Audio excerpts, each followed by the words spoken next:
Don't blink, it's your blink.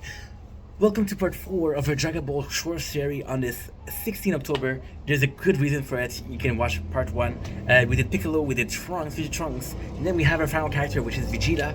And it's funny because Vegeta, to me, is such an important character. For the longest time, he was my... It's...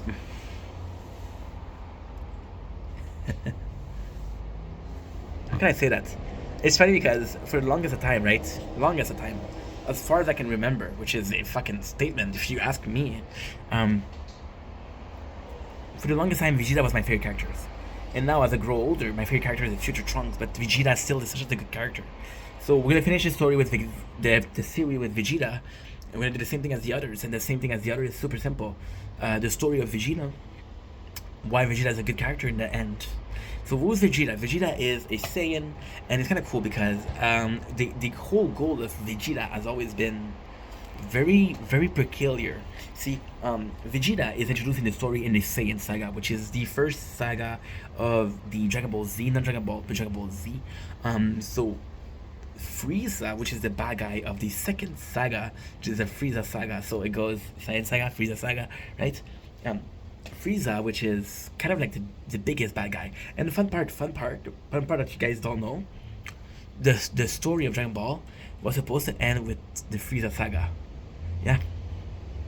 So Vegeta is the Prince of all Saiyan, pretty close to his father, the King of all Saiyan, Vegeta, on planet Vegeta. We're seeing why. Basically, if you look at the Saiyan, we got Goku, which real name is Kakarot, right? We got Nappa, we got Raditz, we got Vegeta, and you realize it's all vegetable, right?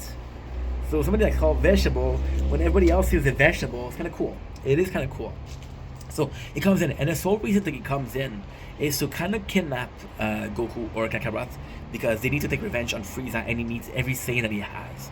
Now, technically, this isn't really true. So if it was the case, then there's a possibility that the first person that he would have gone for would have been Bardock, which is the legendary Super Saiyan. His father, which is Paraga, I think. Then he could have went for Turtle, which is one of the Saiyan villain, and then he could have went for Kakarot. The fact that Kakarot was one of the only one, it wasn't true. Now to his surprise, that's the craziest cool thing about Vegeta. So it goes in to kidnap Kakarot. Now his normal goal is kind of cool.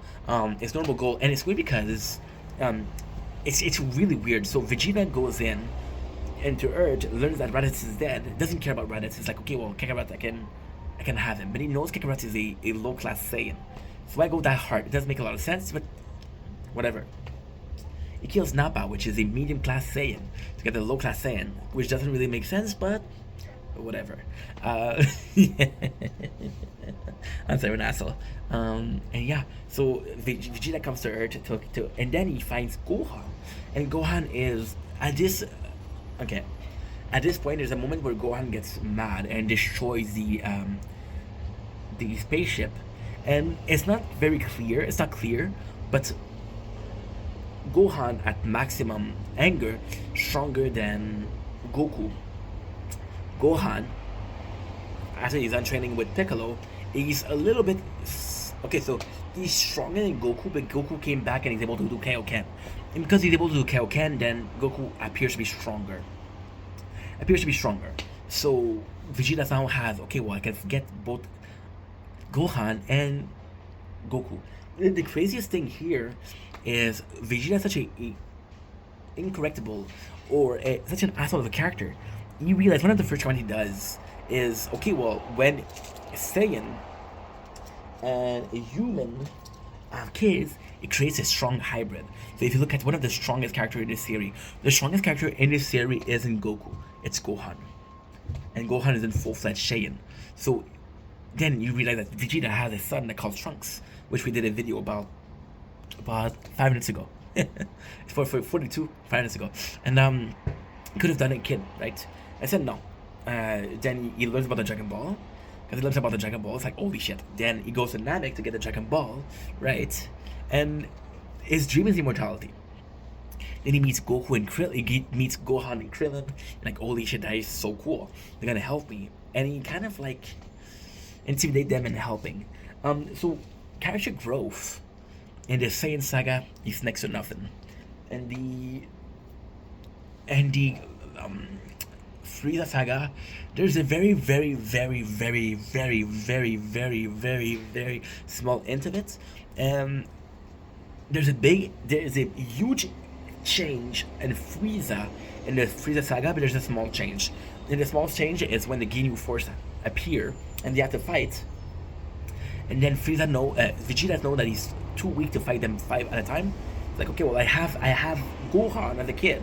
And Krillin. Now the best part is Krillin is there, and at this point, it is arguable that Krillin is stronger than Gohan. It is arguable that Krillin is stronger for a little bit, because then Gohan goes to the Elder Guru, and the Elder Guru goes unlock potential, and then Gohan is stronger than possibly even Vegeta with unlock potential. So he goes there. He doesn't care about Krillin. It's like, yo, you're half Saiyan? Okay, gonna help me. So he cares about Gohan a little bit. He cares about Gohan a little bit in the way of, okay, well, I need you. Not because you're Saiyan, but I need you. And then we got the biggest, it is kind of cold outside, so I'm just gonna be, yeah, it is kind of cold. So the biggest, actually that's nice, white, that is perfect. Blue, red, white, blue, red, white, kind of perfect. Vegeta kills him, and it's kind of cool because Frieza killed Vegeta, and Vegeta the whole time. And again, remember that the story was supposed to end with Frieza. Vegeta the whole time, he was like, he hated Kakarot because Kakarot was a low class Saiyan that beat him, which wasn't supposed to. And the whole time he's like, fuck Kakarot, fuck you Kakarot, fuck you Kakarot. If I said fuck you Kakarot, let me say it at least one more time, please. Thank you. Fuck you Kakarot. So long story short, he beats Kakarot, and Frieza killed him. And it's kind of funny because he killed Vegeta with one dead beam, which is one finger. He's like dead. And then Vegeta's like, yo, he said Kakarot, and he's like, for the first time he tells about Kakarot, he tells about the Saiyan, and he's nice. He said, you know what? I was never the legendary Super Saiyan. He tells Goku the only reason Frieza's attacking you is because he's afraid of Saiyan. We have this legend about Super Saiyan, right? I believe it's you, Kakarot. I believe it's you. And for the first time, he kind of respects Kakarot, and then Kakarot ends up being one. He ends up being a Super Saiyan. The Cell Saga, you know what? The Cell Saga is a very, very changing time for Goku and for Vegeta. I'm sorry, it's a very, very changing time. So the first thing that happened is Vegeta meets Trunks, which we just did. It's his son. So then you see that Trunks is kind of strong, and then he ends up falling in love with Bulma. So Bulma hear that she's the mother of Trunks, that her father is Vegeta, and she's like, okay, well that's the future. I have to do it, right? And Bulma, a lot of people don't give her that props, but she's very, very smart. She is extremely smart. So the fact that she see that the future and we shouldn't change the future, she's like, okay, well, if I have to have a kid with Vegeta, I'll have a kid with Vegeta. So she's trying to charm Vegeta, and she ended up charming Vegeta. But it's a very trying time. So first of all, Vegeta started to fall in love with Bulma. It's kind of cool because it's not a love, and the problem with Vegeta isn't that it's not a love with Bulma. Is he could never have a children with somebody else in his Saiyan because of his Saiyan pride. And even though he knows that human and Saiyan have strong offspring. And then the very first person that Vegeta kind of likes, it's kind of cool, is Future Trunks. So he trained with Future Trunks like, yo, my son is really strong and he's proudful. And one of the things that Vegeta always gonna have is pride. So knowing that his father, that his son as a father is strong, it's a huge pride. It's a huge pride. So then he ends up, we have the worst case of Vegeta, which he does is he's helping Cell become the strongest form, because he's like, oh, I can defeat you, but it's gonna be too easy. I want to test myself, which is one of the hardest things. But then we have a stronger, and in that case, Vegeta, there's a very small portion of time where he's actually stronger than Goku. So Frieza achieved in Cell Saga, he achieved the Super Saiyan form. But they achieve also another form which is called Super Vegeta, and Super Vegeta is it is it is it's complicated. So you have bulky Saiyan, which Goku is able to achieve and Trunks is able to achieve, but it's too weak because it takes too much energy and it's too hard. So technically, that is Super Saiyan 1.1. So a bit stronger than Super Saiyan, but the Super Saiyan is more useful. And then Vegeta becomes Super Vegeta, which is considered between Super Saiyan 2 and Super Saiyan 1. So yeah. Now it's never precise. It's never precise if Goku achieves it. Because at the end of the Cell Saga, we got Gohan, who is Super Saiyan 2, which is the strongest form, and then we got the Buu Saga, which is 10 years after, but narratively speaking, it's right after. And then Goku has mastered Super Saiyan 3. My apologies. So Vegeta, and for the first time, Cell beats up, almost killed Trunks. For the first time, Vegeta is mad at something. He wants to protect Trunks. And that's pretty much it. That's pretty much it for the Cell Saga. The Cell Saga, after that, there's like really cool scene for Vegeta. And when Trunks leave, Vegeta actually says bye. And that's the first time he says hi to someone, which is a big thing. And the fourth one, Vegeta is... You realize that Vegeta's biggest enemy is himself. So Vegeta is in love with Bulma now. They're a couple. He has his son called Trunks, and he really cares about Trunks. And then he realized that because of that he doesn't feel sad anymore. He doesn't feel like this warrior anymore. And it's weird because Goku never felt like a warrior. Goku is a fighter, but he's never felt like a warrior as much as Vegeta did. And Goku was stronger. So even if Vegeta wasn't a warrior, you should have said Goku isn't a warrior too.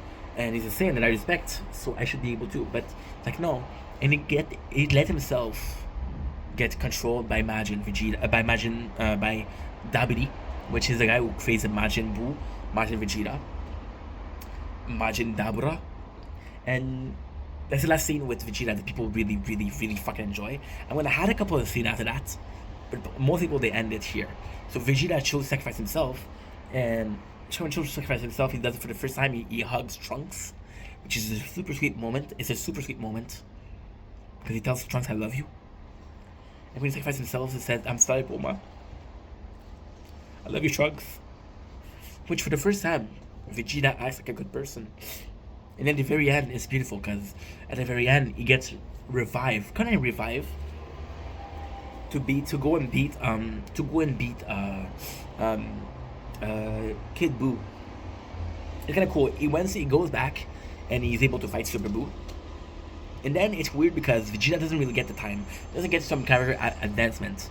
So what you're supposed to understand, and that's completely up to the viewer to understand or not.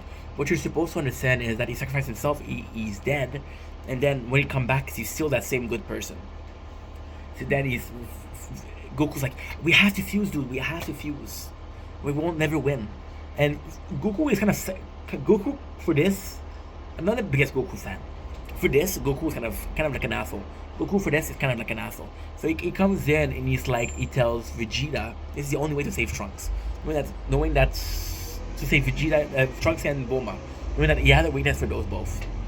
If you become Vegeta get absorbed. Then because he gets absorbed, they separate. Which in reality isn't true. In reality, the Potara only works for 30 minutes.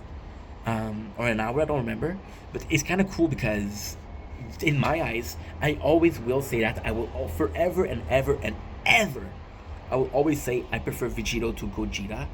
If you don't appreciate that, if you don't agree, I'm sorry. So, it's complicated. So, Vegeta and Gogeta are both fusion between Kakarot and Vegeta. To a certain degree, Gogeta is more Goku than Vegeta, and for some reason Vegito is more Vegeta taking over Goku. So it's not so much a perfect fusion, it's somebody's in charge. Now, if Goku has a mentality, Vegito still thinks like Goku, and Gogeta still thinks like Vegeta, but it does feel like Vegeta's more Vegeta than Gogeta. And personally, I prefer Vegito because he's a badass, he's a perfect fusion. And the very last time that we see Vegeta being kind of cool is Vegeta. So basically, Goku is fighting Kid Buu. Vegeta cannot do shit against Kid Buu, and the only way to get to beat Kid Buu is with Goku's signature move, which is Spirit Bomb, and King Kai is there. King Kai is there, right? And he's like, it's super fucking cool. I fucking love that moment. I fucking love this moment. This moment to the end is my favorite of Dragon Ball, the whole Dragon Ball. So Goku asked for people to help. Like, people of Earth, lend me your energy. And nobody knows Goku's like, fuck him. But it's kind of cool because you see everybody that he helped. You see people from Dragon Ball, the normal Dragon Ball. You see like a Android, I think it's Android 8, helping Goku, right? Which is super, super cool. Yeah, the moon is precise tonight. The moon is strong. The moon is very strong. Isn't it, guys? Isn't it?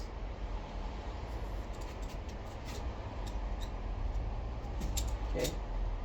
Weird.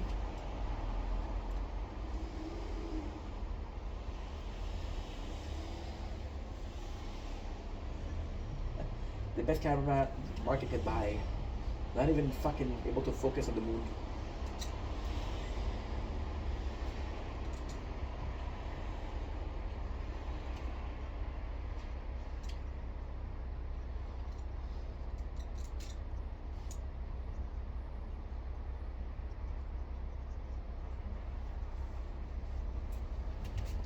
So, oh,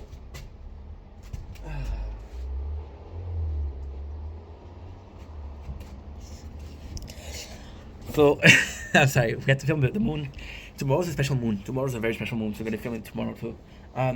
So he asked for people help to give him power, but nobody does. And then Vegeta comes in, and Vegeta sacrifices pride for the first time in the show. Sacrifices pride. It's like, don't you know he's the only reason we have?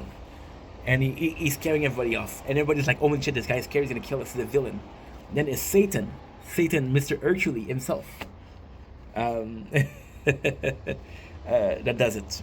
So Vegeta is a super cool character, and that's basically my the reason why I love Vegeta. Anywho, I love you guys. Take it easy.